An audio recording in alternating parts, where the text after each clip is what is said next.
Lord Turner, regulations seem to be the major solution to the financial crisis, and in fact you became chairman of Britain's Financial Services Authority just as the global financial crisis struck in 2008, playing a leading role in redesigning global financial regulation.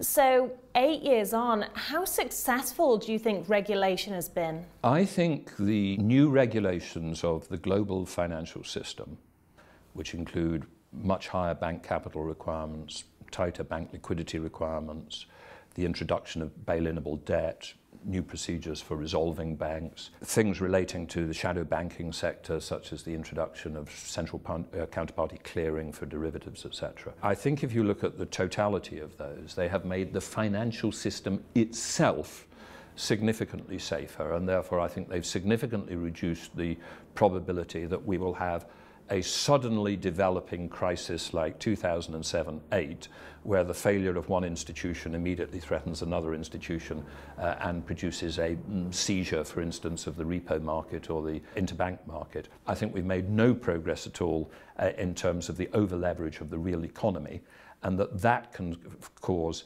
significant macroeconomic problems, even if you have banks which are no longer likely to go bankrupt. It has been argued that regulation is a headwind of growth.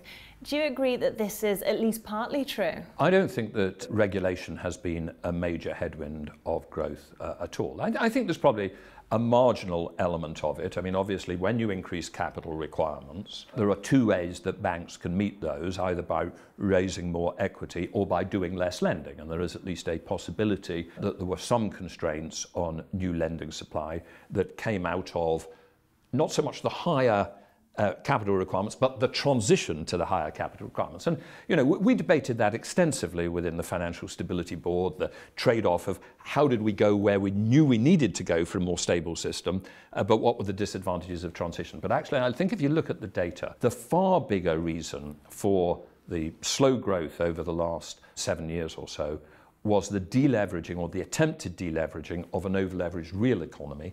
I think fundamentally most indicators are that credit growth became slow because the demand for credit was diminished, and that was a more important factor than any constraints on the supply of credit arising from the transition to tighter regulatory standards.